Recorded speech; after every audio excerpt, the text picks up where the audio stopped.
NHR से राष्ट्रीय मानवाधिकार आयोग के कार्यकारी अध्यक्ष कौन बने हैं? तो कौन ऐसे व्यक्ति हैं जो राष्ट्रीय मानवाधिकार आयोग के अब कार्यकारी अध्यक्ष बने हैं? तो यहां से देखिएगा, चार ऑप्शन आप लोगों के पास है। यहां से ऑप्शन ए प्रफुल्ल चंद्र पंत, प्रफुल्ल चंद्र पंत जो हैं वे अब राष्ट्रीय मानवाधिकार के कार्यकारी अध्यक्ष बने हैं। यहां से एक बात और समझ लीजिएगा कि ऑप्शन बी पर लिखा है एचएल दत्तू, तो प्रफुल्ल चंद्र पंत जो है वे राष्ट्रीय मानवाधिकार आयोग के कार्यकारी अध्यक्ष बने हैं, लेकिन अगर आपसे पूछा जाए कि उन्होंने किनका स्थान लिया है तो एचएल दत्तू के सेवानिवृत्ति के पश्चात अब प्रफुल्ल चंद्र पंत जो हैं वे कार्यकारी अध्यक्ष बने हैं। तो दोनों बातें हमें यहां से जानने को मिलती है। उसके बाद अगला प्रश्न यह है कि प्रफुल्ल चंद्र पंत की अगर हम बात करें तो वे 20 अप्रैल 2013 को मेघालय उच्च न्यायालय के पहले न्यायाधीश भी नियुक्त हुए थे। और अगर हम राष्ट्रीय मानवाधिकार आयोग की बात करें तो वे 22 अप्रैल 2019 को राष्ट्रीय मानवाधिकार आयोग के सदस्य के रूप में नियुक्त किए गए थे, जो अब इसके कार्यकारी अध्यक्ष भी हैं, बनाए गए हैं। तो ये सारी बातें हमने आज की इस यहां से पढ़ी है, लेकिन वे राष्ट्रीय मानवाधिकार आयोग से पढ़े हैं। तो यहां से एक बात समझिएगा, मैं आपसे मूल विधियों में राष्ट्रीय मानवाधिकार आयोग के बारे में पूरी चर्चा कर चुका हूं, मैं इससे संबंधित कोई चर्चा अब यहां पर नहीं करूंगा। सिंपल सी ये बताऊंगा कि इसका मुख्यालय जो है वो नई दिल्ली में है और 12 अक्टूबर 1993 में राष्ट्रीय मानवाधिकार आयोग की स्थापना करी गई थी। इसके अगर आपको पूरी जानकारी चाहिए तो आप लोग यूपीएसआई मूल विधियों में जाकर के मानवाधिकार से संबंधित पूरी वीडियो देख सकते हैं। उसके बाद ये जानकारी पहले प्रश्न से मिली। उसके बाद दूसरा प्रश्न देखिएगा कि बिलीव इन स्पोर्ट्स एक अभियान है, एक खेल अभियान है, believe in sports badminton world federation के द्वारा ये अभियान चलाया गया है, जिसके ब्रांड एम्बेसडर के तौर पर कौन कौन बनाए गए हैं?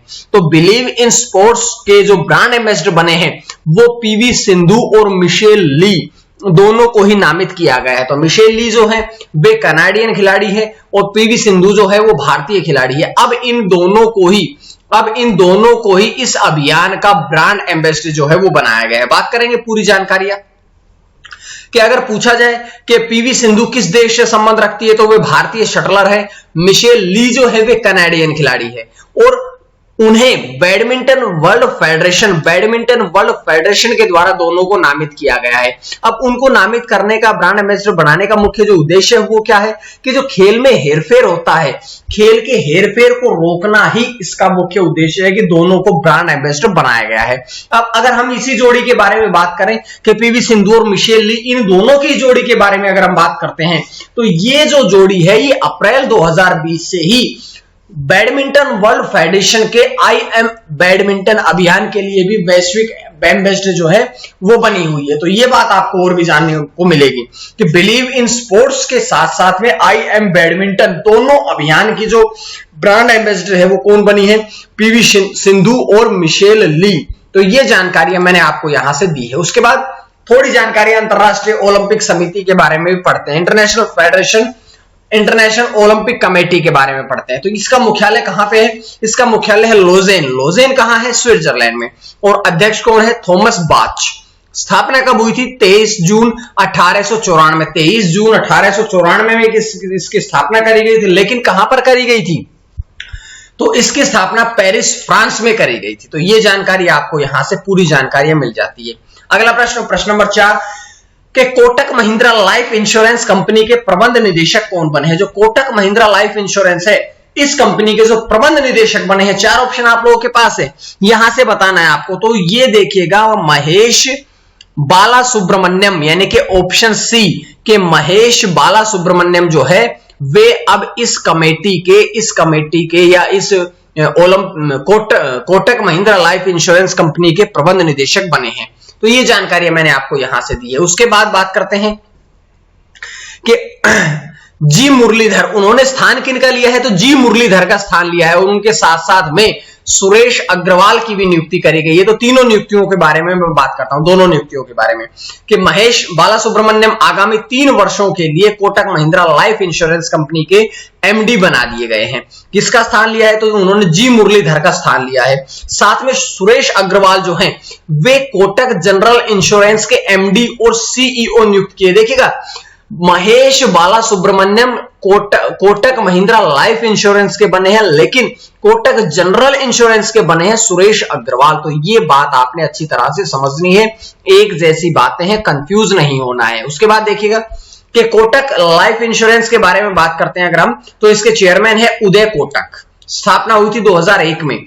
मुख्यालय कहां पे है? मुंबई में है। तो ये तीनों जानकारियां मैंने आपको यहां से और भी दे दी है। उसके बाद प्रश्न नंबर 4 कि देश की तीसरी सबसे बड़ी आईटी कंपनी कौन सी बनी है? देश की, हमारे देश भारत की तीसरी सबसे बड़ी आईटी कंपनी टेक्नोलॉजी कंपनी कौन सी बनी है? तो अब देखिएगा 4 ऑप्शन आप लोगों के पास है। यहां से पहले स्थान पर कौन है? पहले पूछा गया है तीसरे स्थान पर, तीसरे स्थान की बात करेंगे, लेकिन मैं आपसे कहता हूं कि जो तीसरे स्थान पर बनी है वो है विप्रो कंपनी जो है वो कौन से स्थान की बनी है? वो अब बनी है तीसरे नंबर की। लेकिन अगर मैं बात करता हूं कि पहले स्थान पर कौन है, तो कंपनी टीसीएस कंपनी जो है वे पहले स्थान पर है। इंफोसिस कंपनी जो है वो दूसरे स्थान पर है। तीसरे स्थान पर रही है विप्रो और चौथे नंबर पर कौन है? HCL। तो ये चारों 1 2 3 4 नंबर पर है, आप लोग इसको अच्छी तरह से देख लीजिएगा। बात करते हैं विप्रो का जो कुल बाजार मूल्य रहा है वो रहा है 2.65 ट्रिलियन। ठीक है, पहले स्थान पर 11.51 ट्रिलियन बाजार मूल्य के साथ में टीसीएस पहले स्थान पर है, दूसरे पर इंफोसिस और चौथे पर रही है 2.62 ट्रिलियन बाजार मूल्य के साथ में HCL। तो अब HCL को पछाड़ करके विप्रो देश की तीसरी सबसे बड़ी आईटी कंपनी बनी है।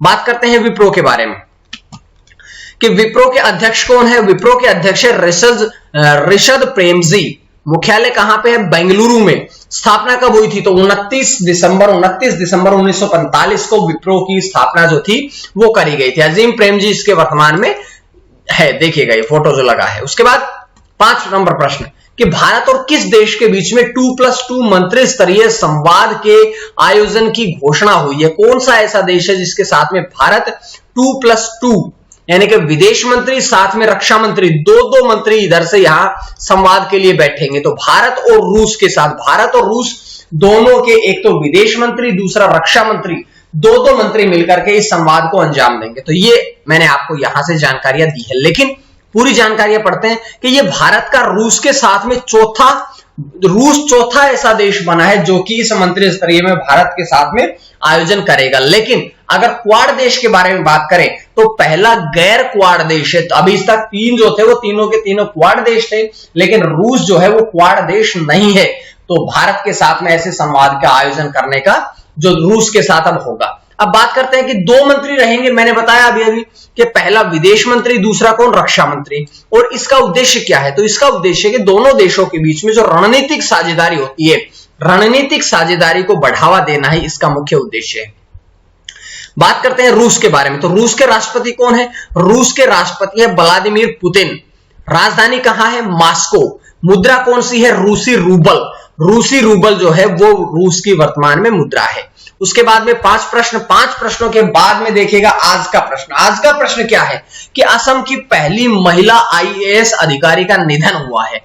हाल ही में असम की पहली महिला आईएएस अधिकारी का निधन हुआ है। अब मैं पूछ रहा हूं आपसे कि उसका नाम बताइएगा। 4 ऑप्शन आप लोगों के पास है, उनका नाम आपने बताना है। और जो मैं सबसे बढ़िया चीज जो देख करके आपको खुशी होगी वो ये होगी कि कल मैंने आपसे प्रश्न पूछा था कि विश्व हास्य दिवस 2021 कब मनाया जाता है? ये 2 मई को मनाया जाता है। और मैंने कल आपसे कहा भी था कि आप ऑप्शन को सर्च करिएगा, क्योंकि मैं आपके लिए जब 10 प्रश्नों को सर्च करता हूं तो आप अपने लिए कम से कम 1 प्रश्न को तो सर्च करिएगा। यहां से देखिएगा मैं आपको कमेंट दिखाता हूं। प्रशांत शर्मा ने कमेंट किया, इतना अच्छा कमेंट हुआ कि विश्व हास्य दिवस यानी वर्ल्ड लाफ्टर डे सेलिब्रेशन 1998 में शुरू हुआ था।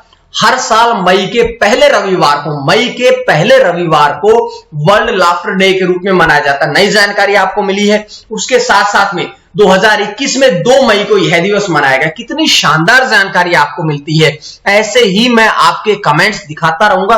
अगर 1 लिखेगा तो 1, अगर इससे भी ज्यादा कोई अच्छे लिखते हैं तो सभी के कमेंट्स में आपको दिखाऊंगा भी, पढ़ाऊंगा भी, ताकि आपको कम से कम एक और प्रश्न, हमने यस नो ABCD नहीं पढ़ना है, हमने इसी प्रकार से पढ़ना है। आपको बहुत बहुत बधाई ऐसे आंसर लिखने के लिए। ऐसे ही आप लोग लिखते रहें। उसके बाद अगला प्रश्न है कि पुर्तगाली ग्रैंड प्रिक्स F1 रेस के विजेता कौन बने? देखिएगा पुर्तगाली ग्रैंड प्रिक्स F1 रेस जो होती है, जो फॉर्मूला 1 रेसेस होती है 2021 में अभी हुई है, कि पुर्तगाली ग्रैंड प्रिक्स रेस के विजेता कौन बने हैं। तो 4 ऑप्शन आप लोगों के पास है, लेकिन इन 4 ऑप्शन में लुइस हैमिल्टन, जो कि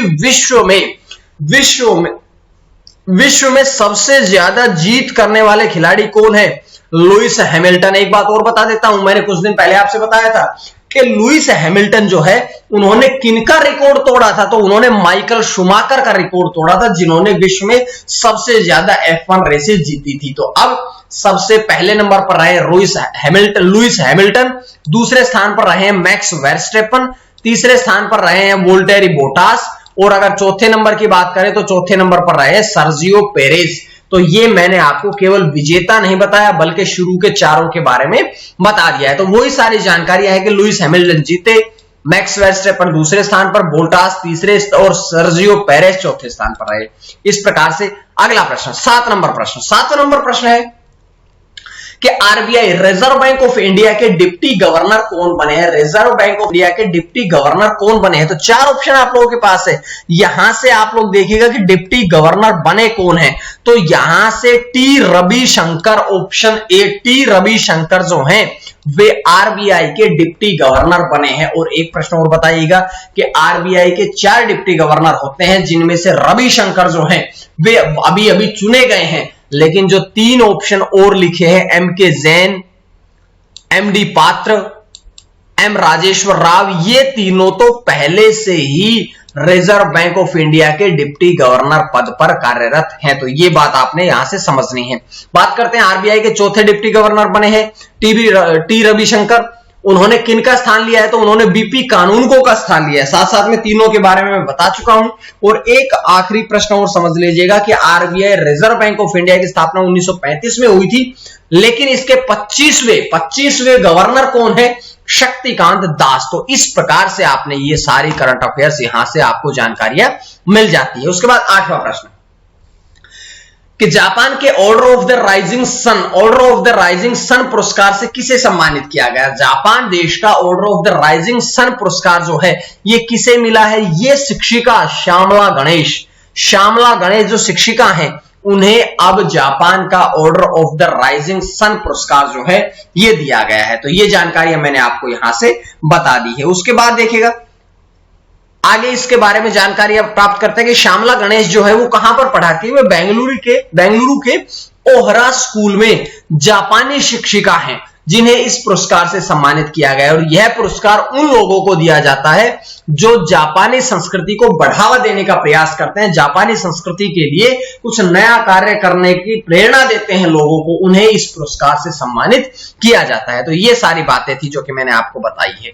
9वां प्रश्न आपका कि श्रीलंकाई ऑलराउंडर थिसारा परेरा ने रिटायरमेंट की घोषणा कर दी है। थिसारा परेरा जो कि श्रीलंकाई ऑलराउंडर है, उन्होंने अब सेवानिवृत्ति क्रिकेट से रिटायरमेंट की घोषणा कर दी है। लेकिन आपसे पूछा गया कि उन्होंने अंतरराष्ट्रीय क्रिकेट की शुरुआत कब करी थी, पहला इंटरनेशनल क्रिकेट मैच जो था वो उन्होंने कब खेला था। तो उन्होंने 2009 में, यानी कि इस प्रश्न का ऑप्शन सी सही रहेगा। 2009 में उन्होंने शुरुआत करी थी इंटरनेशनल क्रिकेट की, और दिसंबर 2009 में करी थी। 2010 के बिल्कुल समीप थे, लेकिन उन्होंने शुरू करी थी दिसंबर 2009 में। तो यहां से एक बात ये आपको जानने को मिलती है, उन्होंने 166 वनडे मैच खेले, जिनमें उन्होंने 2338 रन बनाए, साथ में 175 विकेट भी लिए। वो थिसारा परेरा जो है वे श्रीलंका के क्रिकेट टीम के कैप्टन भी रह चुके हैं।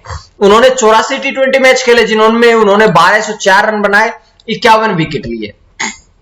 उन्होंने 6 टेस्ट मैच भी खेले हैं। तो ये जानकारियां थी जो कि हमने थिसारा परेरा के बारे में आपको दी है। उसके बाद आज का अंतिम प्रश्न है कि बार्कलेज रेटिंग एजेंसी है, इसने 2021-22 वित्त वर्ष में भारत की जीडीपी, भारत के सकल घरेलू उत्पाद का अनुमान लगाया है। और ये अनुमान कितना रहा है, तो ये अनुमान जो है मैंने आपसे कुछ दिन पहले पढ़ाया था 11%। लेकिन अब जो इसने अपने उसमें कमी करी है, अपनी जीडीपी दर में कमी करते हुए अब 10% वृद्धि बताई है। क्यों?